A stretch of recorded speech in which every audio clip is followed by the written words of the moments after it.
Hello class, this is lesson 6-6 in your textbook. It's titled How to Solve Systems of Linear Inequalities. Alright, so we've had some practice graphing inequalities before, and now we're going to have a system of them. Alright, which means we might have two or more inequalities that we're going to ask to solve. And so to find a solution for a system of linear inequalities, what we're looking for is a point like x comma y, so maybe 2 comma negative 3. And that point, that coordinate point, works for both of the linear inequalities, or maybe if you have more than one, it works for all of them. Okay, but we know with inequalities that there might be multiple solutions. Okay, and sometimes we can't even count them. And so what we're going to do is we're going to graph them all, and we're going to see all those solutions by the shading on our graph. And when we have multiple inequalities that we're graphing at the same time, the place where they overlap, the shading, that is going to be all of the solutions that we're going to be able to see.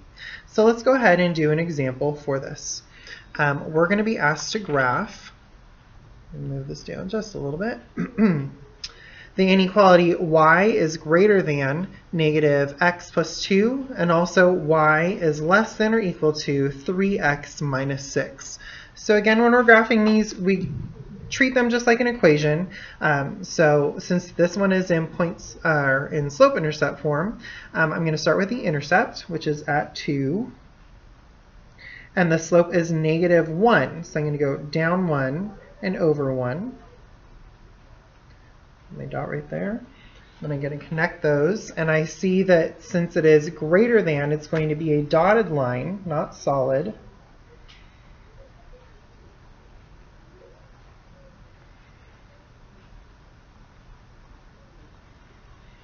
And since it's greater than, that's telling me that I'm going to shade above the line. Okay? All those points that are greater than this line. All right, let's move on to the second one. Second one has negative 6 as its y-intercept, so it's way down here at the bottom. And then the slope is 3, so I'm going to go up 1, 2, 3, and over 1. And because it is less than or equal to, that's telling me it's going to be a solid line. So I'm going to draw a solid line here.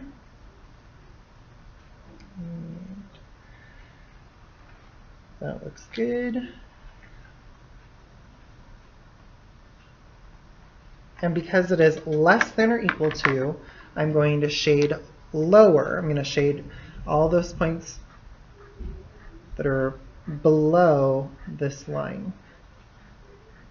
And now you can see the place where it's overlapping both of the colors. This area right here is my solution area. Okay, so any point that's in this double shaded area should be a solution for both of these inequalities. So let's just pick a point that's in here. Like this one right here. This is at 4, 0. So what I always want you to do is I just want you at the end to test out one point to make sure that you shaded it correctly. So we're going to just plug it in and see if we get a true inequality in both instances. So the y is 0, negative 4 plus 2, so I'm just substituting, and negative 4 plus 2 is negative 2. And 0 is greater than negative 2, so at least that one's true. And for the other one, let's plug in 0 there. 3 times plug in the 4 minus 6. 3 times 4 is 12. And 12 minus 6 is 6. And 0 is less than or equal to 6. So it works.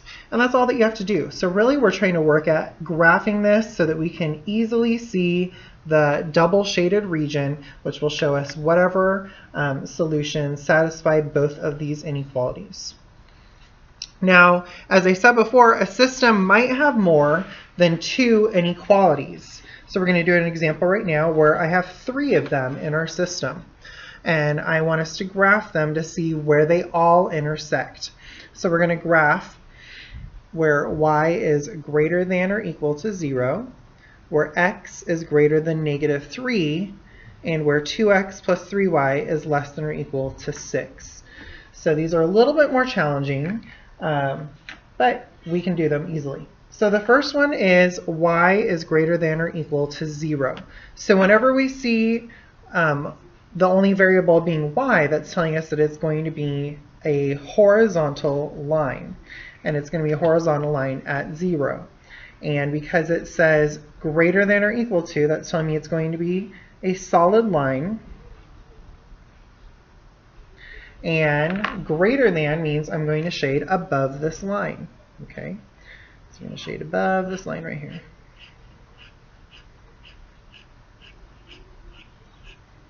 So all those points have a y value that is greater than or equal to to 0. I'm sorry. The next one though is x when it's greater than or equal to -3. So if you only have x as a variable, that's going to be a vertical line crossing at -3. And because it is just greater than, I'm going to draw a dashed or a dotted line. That's vertical. And I'm going to shade everything that is greater than -3, which is to the right. So I'm going to shade this way. Everything that's greater than. So far I can see where both of those lines intersect. It's in this kind of region up here in the upper quadrants. But then I have my third one, and it is not written in slope-intercept form. It might be a little tricky for you to see what that looks like so far. So why don't we just rewrite it? Let's move the 2x to the other side. So then I have 3y is less than or equal to -2x plus 6. And then when I divide everything by 3, I find that y is less than or equal to -2/3 x plus 2. So y-intercept is at 2. And the slope is -2/3. So I'm going to go down 2 and over 1, 2, 3. And because it is less than or equal to, it's going to be a solid line.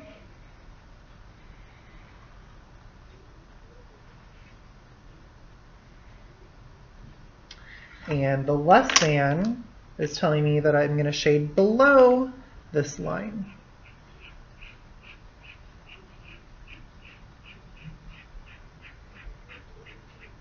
There we go. So I hope you can easily see now the one section that is shaded by all three of these linear inequalities, and it's this section right here.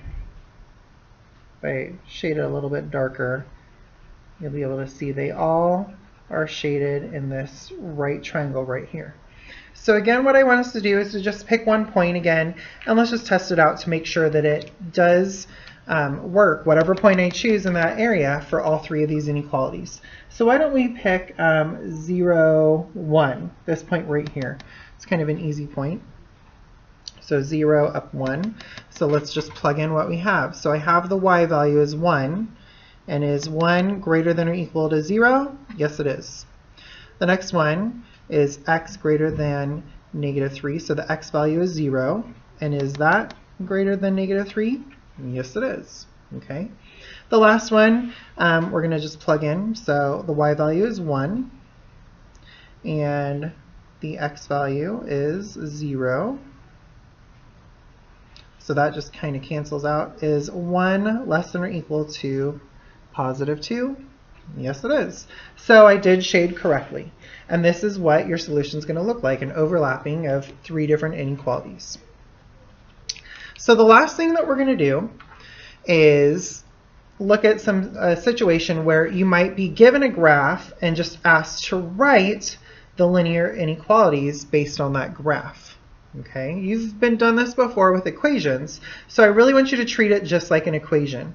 I want you to look for the slope and the y-intercept first. Okay, so those values are going to help you to form what it's going to look like. And then, instead of putting an equal sign like you would for an equation, you're going to look at the line, the type of line. Is it a solid line or dashed line? That's going to tell you if it's greater than or equal to. And then the shading, it's going to tell you if it's shaded above, it's going to be a greater than. If it's shaded below, it's going to be a less than. So let's look at our example. We're asked to write a system of linear inequalities for this shaded region. Okay, and you can see where it's shaded right here in green. So let's just start with one of the lines. How about this one right here? So it is a horizontal line. And I recall that horizontal lines only have the variable y in them. And on the other side, it has whatever number it's crossing on the y-axis. So in this case, it is crossing at 2. So it's going to have 2 on that other side. And looking at what's shaded now, or at the line, let's look at that first. Is it going to be solid or dashed? Well, since it's dashed, that means it's not going to possibly be equal than. So it's just going to be greater than or less than. And since the shading is below, that's telling me it's going to be less than. Okay, so this inequality of this dashed line right here is y is less than 2. And that makes sense. All the y values below this are smaller than 2. Now looking at this other line right here, okay, let's look at what the slope is and what the y-intercept is. So it is crossing at 3. So I know I'm going to start with my y, and in the end I'm going to have the 3 added on as the y-intercept. And the slope, let's see, where can I go? So from here, maybe I'll go to right here. It's going down 2 and over 1. So that means it's going -2 as its slope. So -2 times the x. So that's my slope. That's the y-intercept. Okay, so I have the format down. Now I just kind of need to look at the line, and it is a solid line, so this means it might possibly be equal to. And then the shading is above this line, which means it's going to be greater than or equal to. And that's it. These are the two inequalities that are representing the shaded region. So, on your own, I have two different systems that I would like you to graph. Okay, the first one just has two inequalities: y is less than -4 and y is greater than or equal to -x plus 3. The second one is a system with three inequalities. So y is greater than -x, y is greater than or equal to x minus 4, and also y is less than 5. So come with these completed and any questions that you have when you return to class.